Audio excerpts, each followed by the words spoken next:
Listen to Ed Lorenz telling us about his concept of chaos in 3 steps.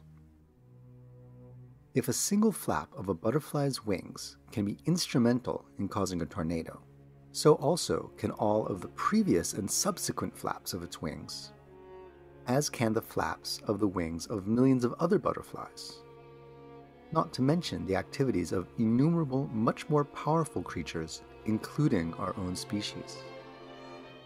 We have already seen that the public understands this first point very well. If a flap of a butterfly's wings can be instrumental in causing a tornado, it can equally well be instrumental in preventing it. Yes, but the third point is the most important, and this one provides work for scientists. More generally, I am proposing that, over the years, minuscule disturbances neither increase nor decrease the frequency of occurrences of various weather events, such as tornadoes. The most they may do is to modify the sequence in which these events occur. Let's return to Lorenz's model. Remember, each point in space represents a state of the atmosphere. In some areas, the weather is fine, and in others, a hurricane blows. Suppose that the area corresponding to a hurricane is in this little ball.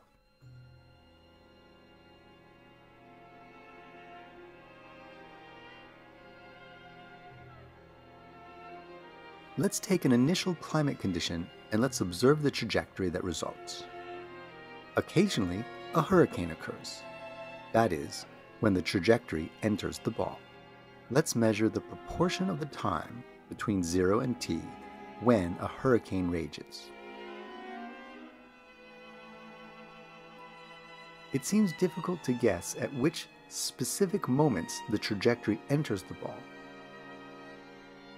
But the average time spent inside the ball converges to a limit as the interval of time measured becomes larger and larger. Here, the average is 5.1%.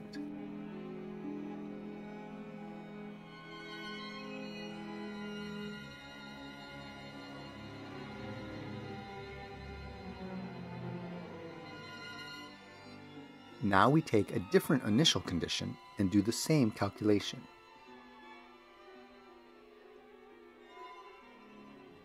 Well, again the trajectory spends a certain amount of its time inside the ball, and the average tends to a limit. Oh, how about that? The average is the same as before, 5.1%. Let's try it with yet another trajectory.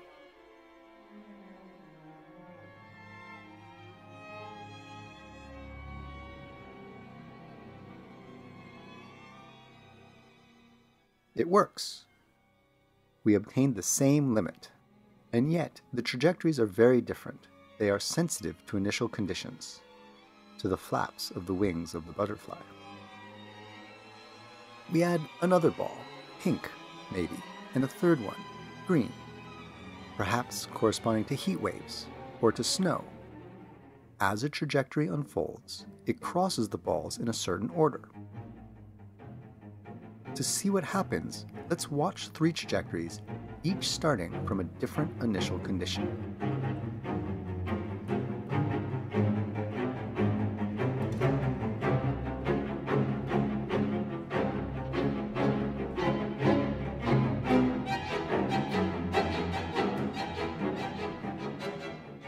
Look. On every trajectory, situations, hurricane, snow, heat wave, alternate incomprehensibly and in a different way for each trajectory, impossible to understand. But the proportions of yellow, green, and pink converge rapidly into the same limits. Here are the averages: 5.1, 14.03, and 7.4%. It is as if we were randomly picking balls, yellow, pink, or green, from a bag filled to those proportions. Listen to Lorenz again. Minuscule disturbances neither increase nor decrease the frequency of events such as tornadoes. the most they may do is to modify the sequence in which these events occur. This is a scientific statement. The purpose of the forecast has changed. We now try to predict averages, statistics, and probabilities. The idea is that these statistics are, perhaps, insensitive to initial conditions. They are unaffected by the flapping of the wings of Brazilian butterflies. This hypothesis, as yet unproven, of the possible coexistence of a meteorological chaos, where the future movements are sensitive to initial conditions, with a statistical stability insensitive to initial conditions, took a long time to be formulated mathematically. Lorenz was probably a little embarrassed by the simplistic, to say the least, theoretical side of his three-parameter atmosphere. With the help of two physicists, Howard and Marcus, he developed a real physical system. That is, it is real, even if it is still simplistic and far removed from true weather phenomena. Here is a mill. It consists of a wheel with buckets suspended evenly around it. Each bucket has a hole in the bottom, and the water will run out of the bucket. It runs more quickly when the water level is higher.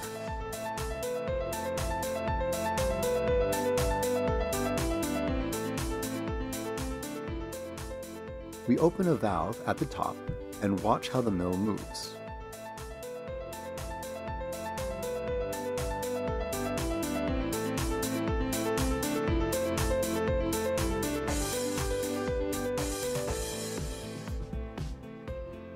It sometimes turns to the right and sometimes to the left. We seem to be totally incapable of predicting which way it will be turning in just a few seconds.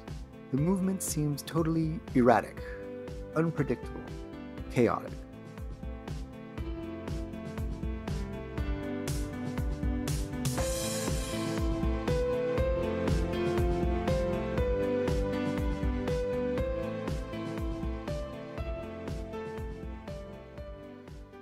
In fact, there is a relationship between the mill and the Lorentz attractor. Let's choose three numbers to describe the mill. For instance, the angular velocity and the two coordinates of its center of gravity. The evolution of these numbers traces out a yellow curve in 3 space.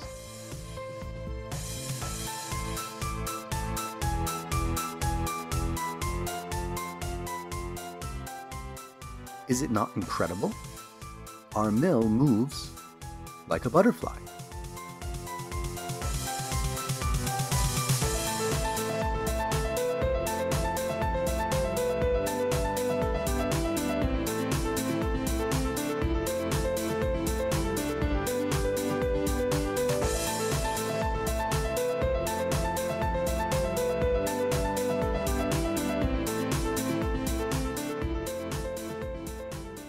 Let's change the initial position imperceptibly. Again, all the buckets are initially empty. The left wheel is 2 degrees off of vertical, while the right wheel is only 1.9996 degrees off of vertical. We would need a good microscope to see the difference.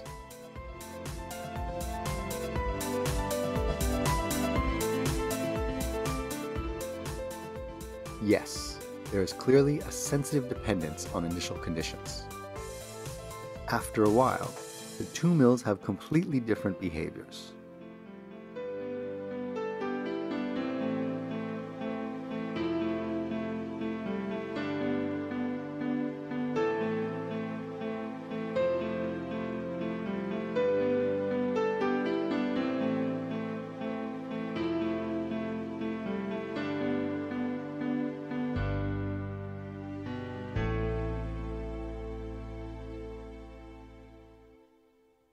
Let's see if Lorenz's statistical statement is true for the mill.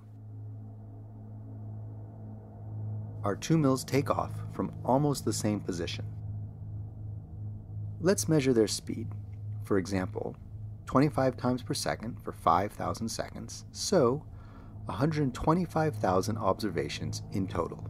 For each observation, we note the rotational speed of the wheel. One simple idea is to do what statisticians do. we'll use a bar chart to illustrate the distribution. We divide the possible speeds into 35 equal intervals. We count the number of times that the measured speed falls in each interval. Here is the result. Some intervals appear to be visited more than others. Our two mills behave in very different ways. They have a sensitive dependence on initial conditions. But we see that the two sets of data, although different, are statistically identical. The bar charts tend to become identical. It works. Lorenz seems to be right. When the statistics of a trajectory are insensitive to initial conditions, we say that the dynamics have a Sinai-Ruel-Bowen, or SRB, measure.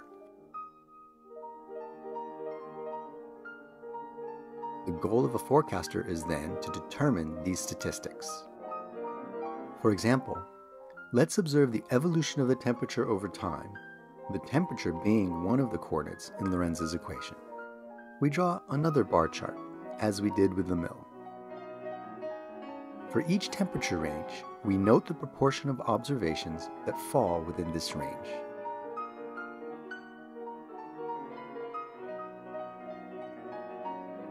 Even if we consider trajectories that are quite different from one another, after a while, the charts tend to become identical. The Lorenz attractor has an SRB measure.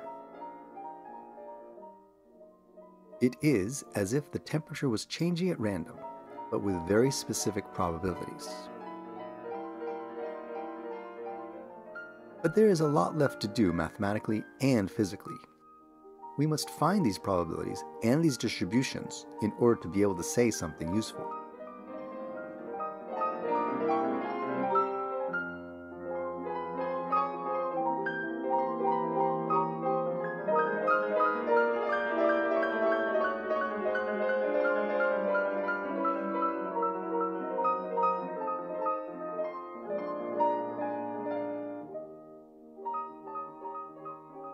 Let us hope that we have done justice to Lorenz, who did not merely say that the future depends heavily on the present.